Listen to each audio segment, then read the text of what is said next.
These kids don't stand a chance.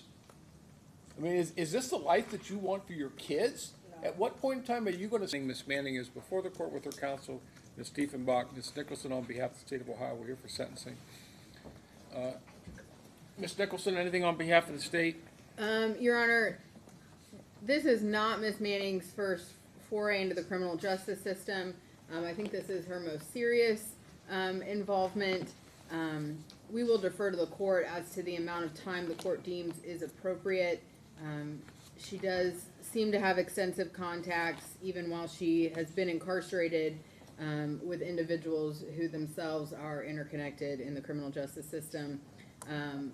We'd ask the court to consider that. She has 91 days of jail time credit. There is no reimbursement requested. Anything from probation? Nothing further, Your Honor. Ms. Diefenbach. Judge, I did read her statement, and she gave you a really accurate accounting of her life. Her mother died when she was like 14, 15 years old, and she had absolutely nobody looking after her. Through her father, she became involved with this man who's twice her age, and he still is in her life. And I will admit, she knows a lot of people that prosecutor finds offensive. However, she grew up in High Point, which is a neighborhood that I think everybody in this little subdivision's got a record. This is all she knows. From the time she was 15 years old, these are the kind of people that she associated with. So I imagine they're still in her life, and I think that's obvious. And Jason Norton keeps popping up, although I think he's incarcerated again. Since I've been visiting her, and she has cleaned herself up, and she hasn't been on any drugs, which are quite available. I know this just from my own clients, other clients. And we've talked about the fact that she was going to go to Marysville, and we talked about what she could do when she went to Marysville. And one of the things I wanted her to do was finish and get her GED. And they have a dog program up there, and she is amazing with dogs. She's had several of her own, and she has trained them, and she's trained other people's dogs. She really is she's got a skill.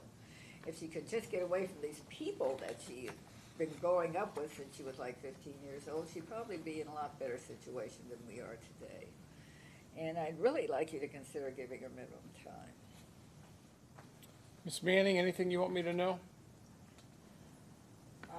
I understand I was wrong, and no. What's it going to take to get your attention, to get you to stop hanging around, if it's the people you're hanging around with, or what's it going to take? I just haven't had no support or family, and they're just all I really knew, or like anywhere I had to really go, because I got taken away and I was in the system, and I just didn't really have nobody. Well, when you turn to people, is Jason Norton, is he incarcerated now? I don't know. That's what Roxanne said, but I don't know. Do you believe that he is? If it happened recently, he gets incarcerated a lot. Well, when you hang around with people that are doing drugs and breaking the law and in and out of jail, in and out of prison, this is what ends up happening. Now you found yourself in a situation where the only discretion I have is picking a number between 2 and 8. That's the limit of my discretion, because this is now a mandatory prison sentence. So you're going to prison today. What is it going to be enough? I'm trying to find out what makes you tick so that you don't keep coming back. I mean, your record's horrible. You're not even that old. I get the upbringing, but at some point in time, you yourself have to make a decision and understand that when you make a decision, there's consequences. So if you make a good decision, there's good consequences. You make bad decisions, now you see what the bad decision, the consequences of that are. I mean, if this is the life you want, that's fine, and we can just keep doing this over and over, keep sending you to prison. If this is the life you want, you have 4 kids, all with Mr. Norton? Yeah. One of them's adopted out. Who has custody of the other 3? His family. His family. I don't have These kids don't stand a chance. I mean, is this the life that you want for your kids? No. At what point in time are you going to step up and break this cycle? I'm ready. I'm sorry it took me coming to where I'm at to be ready, but like I said, I'm embarrassed that it took me so long to realize what's really going on in my life.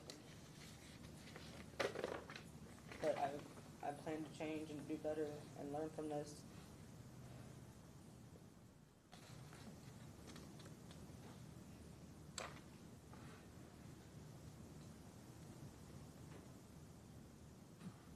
Has Hamilton County's cases been resolved? There's a warrant for a probation violation.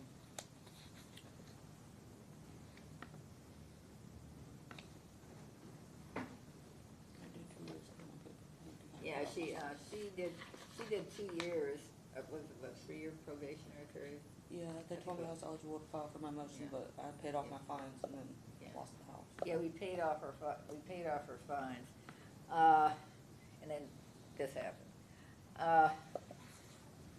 But she did well until Jason got out of the penitentiary for about 2 years, and then because he was locked up on another case, not the case that she was on, a total different case.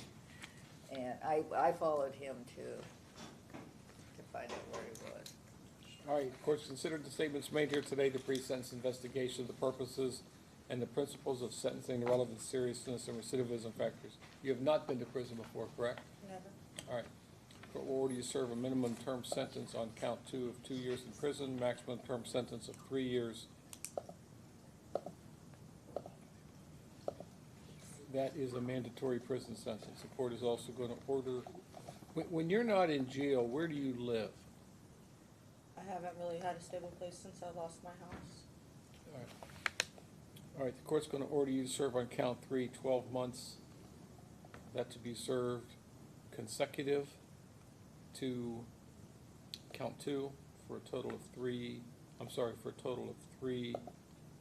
to 4 years. The 2 years is mandatory, the 12 months is not mandatory. You have 91 days jail time credit. Court finds that you're indigent for the purpose of any fines, costs, or other financial sanctions, including the mandatory fine of $7,500. You're also subject to a mandatory period of post-release control, which means if you serve out your sentence, the adult parole authority will supervise you for no less than 18 months nor more than 3 years. If your violation is that you commit another felony, you can be returned to prison for 1 year or the period that you have left on PRC, whichever is longer. That time would run consecutive to any additional prison time that you get sentenced to.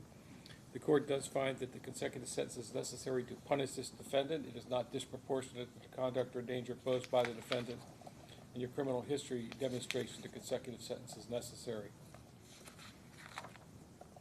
Now, because a portion of this is not mandatory, you are eligible on that 12 months to receive up to 1 day per month for participating in certain education, vocation, or other programs sponsored by the Department of Corrections. I'm going to leave you with this. Well, first off, you have a right to appeal the court's decision if you're sentenced to the 12th District Court of Appeals. If you want to appeal, you must file your notice of appeal within 30 days of today's date. If you can't afford to pay for the transcript or anything necessary for your appeal, that can all be provided to you at no cost. If you cannot afford an attorney, I will appoint one for you at no cost.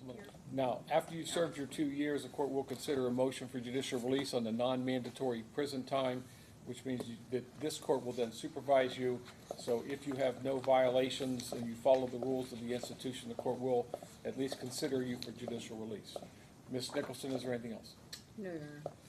Ms. Tiefenbach? No, sir.